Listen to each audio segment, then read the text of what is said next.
नमस्कार, मैं गौरव त्रिपाठी। आज हम यहाँ बात करने के लिए बैठे हैं कांग्रेस के 5 विधायकों पर जो क्रॉस वोटिंग के आरोपों से घिरे हुए हैं। इनमें से 2 विधायकों ने मान लिया है कि उन्होंने निर्दलीय प्रत्याशियों को वोट दिए। 3 ने इसे आप पार्टी के अंदर चल रही गुटबाजी का नतीजा बताया है। आज इस पर बात करने के लिए हमारे साथ हैं हरियाणा राज्य ब्यूरो से आशीष वर्मा जी और कुलदीप शुक्ला जी। नमस्कार आशीष जी, आपसे लंबे समय से आप हरियाणा कवर कर रहे हैं, तो पहला सवाल आपसे पूछता हूँ कि जो लगा 1 दशक की अगर बात करें, राज्यसभा चुनाव में तीसरी बार कांग्रेस क्रॉस वोटिंग का शिकार हुई है। हालांकि इस बार पार्टी प्रत्याशी को जीत तो मिली है, लेकिन इसका लगातार तीसरी बार जो क्रॉस वोटिंग हुई उस पर आप क्या कहना चाहेंगे?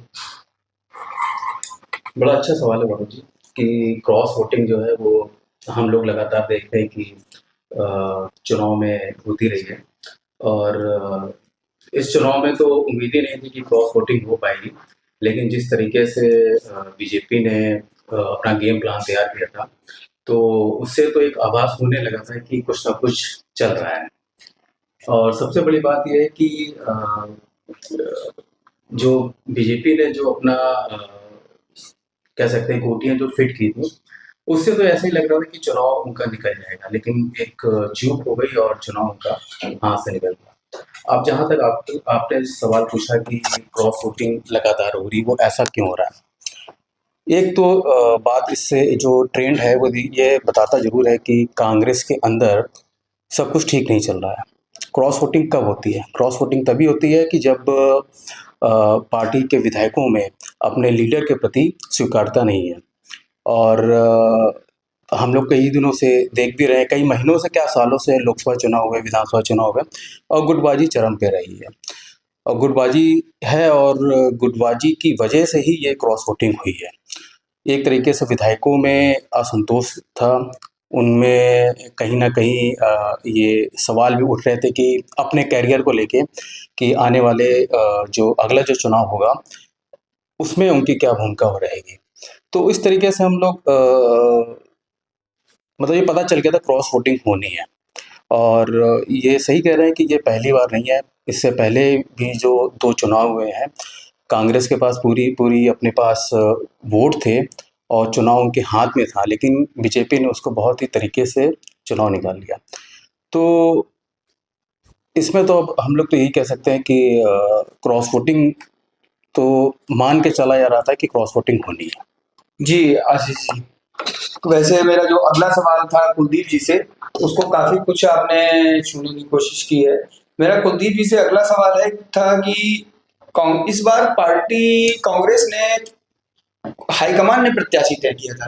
करमवीर बौद्ध किसी को मतलब स्टेट की बॉडी ने तय नहीं किया था, उसके बाद भी ये गुटबाजी और ये क्रॉस वोटिंग सामने आई है। इस पर ये हुआ क्यों? इस पर आप कुछ कहना चाहें? देखिए ये ना बड़ा मजेदार बात है इसमें कि एक तो जैसे आपने खुद ही बताया कि जो करमवीर बौद्ध आए हैं वो एकदम ऊपर से आए हैं और नीचे तो किसी को मतलब नीचे का मतलब कि जो हरियाणा स्तर के जो वरिष्ठ नेता हैं या जो भी और पार्टी में सक्रिय हैं, उनको बिल्कुल भी आइडिया नहीं था कि करमवीर बौद्ध या करमवीर बौद्ध जैसा ऐसा कोई नाम आएगा कि जो कि उनको पता भी नहीं होगा कि कौन आ सकता है। तो एक तो करमवीर बौद्ध को पार्टी हाईकमान ने कैंडिडेट के तौर पर उतारा और दूसरी बात ये है इसमें कि आप कुछ टाइम से देख रहे होंगे कि जो पार्टी की गतिविधियां हैं या पार्टी में जो हरियाणा कांग्रेस में जो नए नए फैसले लिए जा रहे हैं वो हाईकमान की तरफ से ही लिए जा रहे हैं। चाहे हम 11 साल हुए बाद जो पार्टी के संगठन की बात करें, जो बैठा उसकी बात करें, उसमें राहुल गांधी ने पूरा नेतृत्व किया। और इसके बाद अगर फिर हम राज्यसभा की भी बात करें तो राज्यसभा में भी पार्टी के नेतृत्व ऊपर लाइन से ही किया गया है और एआईसीसी के मेंबर भी इसमें रहे जिनकी निगरानी भी रही है इस पे और इस तरह से रहा। लेकिन अगर हम क्रॉस वोट की बात करें तो इस बार ये कंफर्म था कि कांग्रेस काफी कुछ इसमें मतलब कंफर्म थे कि भाई क्रॉस वोट नहीं होगा, क्योंकि राहुल गांधी की तरफ से सख्त निर्देश भी थे सभी नेताओं को, सभी जो 37 विधायक थे उनको, कि अगर क्रॉस वोट होता है तो इसका अंजाम भुगतना पड़ेगा। लेकिन क्रॉस वोट इस वजह से भी हुआ क्योंकि लंबे टाइम से जो गुटबाजी कांग्रेस में सामने आ रही है, उसको खत्म करना कांग्रेस के लिए भी चुनौती है और हाईकमान के लिए भी चुनौती है। और ये चुनौती लगातार बरकरार है। हालांकि इनके नेता कहते आए हैं कि नहीं, कांग्रेस में ऐसी कोई गुटबाजी नहीं है, लेकिन वो एक बार फिर से राज्यसभा चुनाव ने क्लियर कर दिया कि गुटबाजी अपने चरम पे बरकरार है और उसी तरह से चल रही है, जो क्रॉस वोट का एक सबसे बड़ा कारण सामने आया है, गुटबाजी। और जैसे आशीष जी ने इस पर क्लियर भी किया कि जो इनके पार्टी के वरिष्ठ नेता हैं उनके प्रति भी जो विधायकों का असंतोष जाहिर हुआ। जैसे इस पे अगर हम बात करें तो 5 विधायकों का आरोप लगे जिनको शो कॉज नोटिस हुआ। उनमें 2 विधायक खुल के मंच पे, खुले मंच पे आ भी गए हैं और खुल के इस बात पे बात भी कर रहे हैं और इसके जो असंतोष की बात कर रहे हैं या गुटबाजी की बात कर रहे हैं उसकी भी बात कर रहे हैं। तो क्रॉस वोट इसका एक बहुत बड़ा नतीजा है। जी कुलदीप जी, अगला सवाल आपसे मेरा फिर है कि 16 मार्च को नतीजे आए थे राज्यसभा चुनाव के, उसके तत्काल बाद कांग्रेस हाईकमान ने उड़ीसा में तो क्रॉस वोटिंग करने वाले विधायकों पर कार्रवाई कर दी, लेकिन हरियाणा में अभी 20 दिन बाद भी कार्रवाई की हिम्मत नहीं जुटा पा रहा है। तो इस पर आपका क्या कहना है? जैसे जैसे आप अगर उड़ीसा की बात कर रहे हैं तो वहां पे क्या है कि कांग्रेस के विधायकों की जो संख्या है वो काफी कम है। आई थिंक 14 या 15 ही है शायद। और कांग्रेस जो है वो तीसरे या चौथे नंबर की पार्टी भी है। लेकिन अगर हम उसी जगह हरियाणा की बात करते हैं तो हरियाणा में 37 विधायक हैं और कांग्रेस दूसरे नंबर की विपक्षी पार्टी है। और इस वजह से विधायकों के ऊपर कार्रवाई करना, दोनों जगहों में अलग अलग समीकरण बैठता है। अब हरियाणा में कार्रवाई करना मतलब 5 विधायकों को अगर वो निष्कासित करते हैं, पार्टी से निकालते हैं, तो कहीं कहीं उनके 5 विधायक कम होंगे और आगे भी आने वाले टाइम में जैसे 2028 की बात करें, फिर से चुनाव है राज्यसभा का और मैन पावर भी इनका विधायक के तौर पे कम होगा। तो इस वजह से जो हाई कमान भी है वो भी काफी इसको सजगता से और काफी मतलब ये कह सकते हैं कि टटोल के कार्रवाई करने के फिराक में है, करने के उसमें मतलब फैसला लेना चाहती है। तो इस वजह से दोनों जगहों का समीकरण विधायकों को लेकर थोड़ा कम है, थोड़ा अलग है और वहां कम था, यहाँ हरियाणा में चलता है। तो इस वजह से समय भी लग रहा है। जी, अब अगला सवाल मेरा आशीष जी से है कि आगे निकाय चुनाव होने हैं और निकाय चुनाव को लेकर इन जो विधायकों की पर अगर कांग्रेस कार्रवाई करती है तो उसका निकाय चुनाव पर क्या असर पड़ेगा? गौरव जी, मुझे तो नहीं लगता है कि इसमें इन विधायकों पर अगर कोई कार्रवाई होती भी है तो निगम चुनाव पर कोई फर्क पड़ेगा, क्योंकि निगम चुनाव बिल्कुल स्थानीय मुद्दों पर लड़े जाते हैं और उनका इस कार्रवाई से मुझे नहीं लगता कोई लेना देना होगा। अगर अगर करमवीर बौद्ध को 31 वोट पूरे मिलते तो कांग्रेस पूरे जोश में होती, उनका जोश हाई होता और पक्का इस चुनाव में फिर कुछ ना कुछ फर्क तो जरूर पड़ता।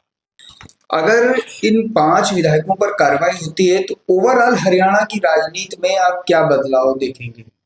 इस पर हरियाणा की राजनीति पर क्या असर पड़ेगा आशीष जी? इस पर आप कुछ बताएं।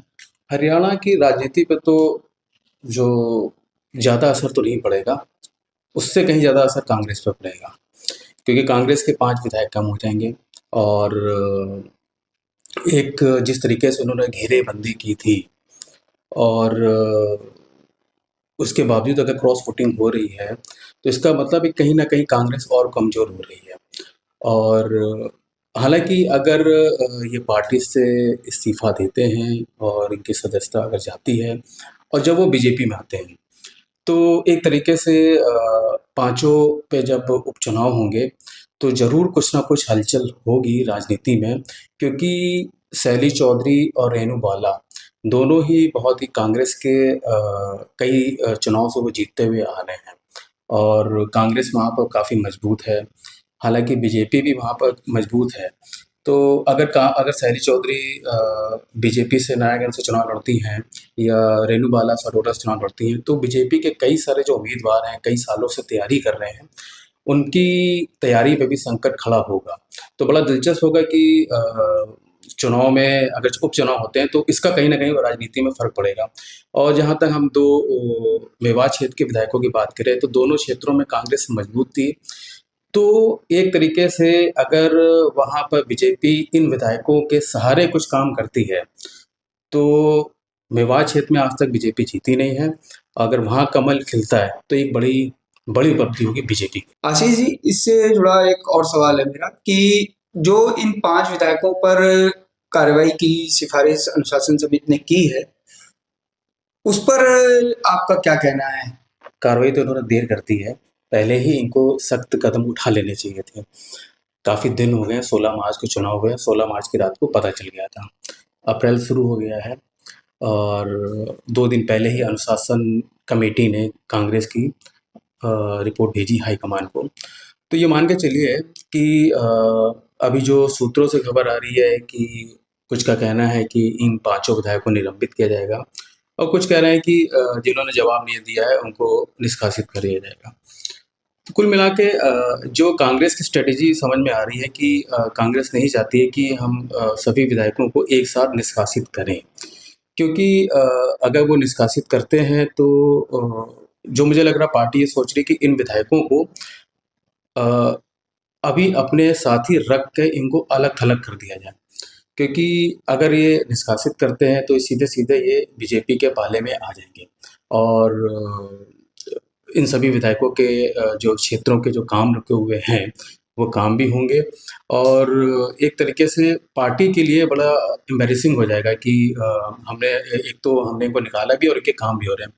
अगर इनको निलंबित करते हैं तो उसके 2 चीज़ें होंगी। एक तो ये होगा कि उन्हें अपना पार्टी के सदन के अंदर जो व्हिप होगा वो मानना पड़ेगा। अगर उसके वो इतर जाते हैं तो वो उनकी सदस्यता जाएगी। जो विधानसभा की कार्रवाई है वो चाहते हैं कि इन कांग्रेस विधायकों के साथ होती रहे और इनको पार्टी की गतिविधियों से दूर रखा जाए।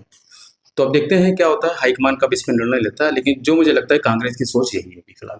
तो आज अब कांग्रेस के विधायकों पर कार्रवाई के साथ ही तय होगा भाजपा और कांग्रेस का भी भविष्य।